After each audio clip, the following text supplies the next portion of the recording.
I don't know whatever someone does in their bedroom, that's what they do. I don't got nothing to do with that. I'm just here to say that I've never seen my man doing anything foul like they talking about. None of it.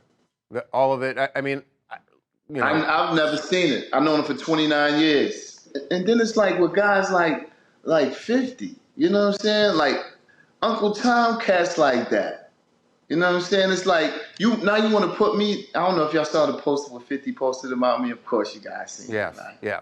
You know. Yeah. I mean, 50 has been going after Diddy and everybody associated with him for months now, ever since the Cassie lawsuit. Yeah, you know what I'm saying? But, you can't brush under the rug. I don't see anybody reporting about what Tatted Up Holly said about him beating her up and about, you know what I'm saying, his other baby mom saying beating her up. I just look at it as, he wants to bring the black community down worse than anyone else.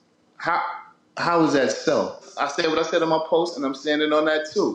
Now, since he didn't accept what my offer to him, and he want to continue to be a comedian, why don't you go make some movies with Michael Blackson and don't talk about me?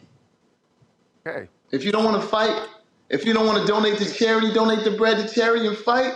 Don't stop being a girl and talking about dudes. I find it funny that, when they first try to crucify somebody, they go through the media first. And they're just flooded with lies and propaganda. I'm not concerned about this this dude Curtis. You know what I'm saying? He's Uncle Tom, and that's just what it is. I'm going to speak on 1,000% of what I know to be true about my guy. My spirits are up. He's spending time with his children and his mother. You know what I'm saying? I'm working out.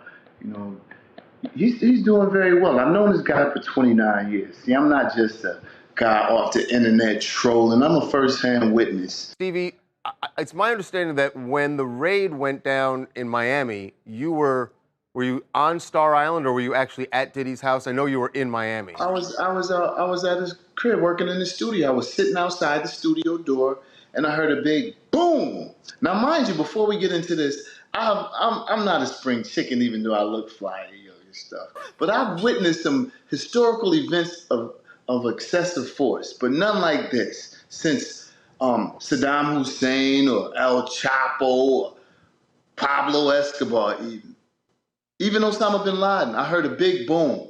So I'm thinking a lot of people do work on the island all day long, so I'm figuring someone dropped some materials. Heard it again. Turn my head, I'm hearing do, do, do, do, do, do, do. Armored vehicles, 3 big armored vehicles come.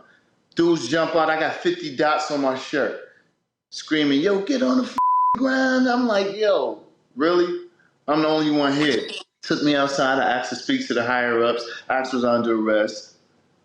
And they said, no, you're being detained. I want to speak to the higher ups. Spoke to the higher ups. I said, am I under arrest? They said, no, you're not. Let me let you go. Boom. Let me go check your bags. You don't have any weapons and all. I'm like, I don't have any weapons. Stevie, what did they take from the house? Were you able to see? I saw them take like a bag of one bag. Well, did they take electronics? Because they did in Los Angeles. I'm sure they took some electronics, some of the camera stuff and all that. Probably they didn't want him to get a look at what they were doing to his crib, like how they came in with the armored trucks. Of course, they took all that stuff. What did you see when you walked back in? I just don't want to get too much into that. I just know that I walked in and they messed the man crib up, you know what I'm saying? And they did his crib dirty. And, I haven't seen anything like this in a long time. Can you tell us what his reaction was when you spoke to him the next day? He was just devastated, just merely because he was going out of the country with his daughters for spring break, and they had to witness things like that at the airport. I believe that would kind of shift the thinking of any man in general. If you're going on vacation with your kids and the feds show up and ruin your trip, and it's their senior year, you know what I mean? So I know he was more hurt by that.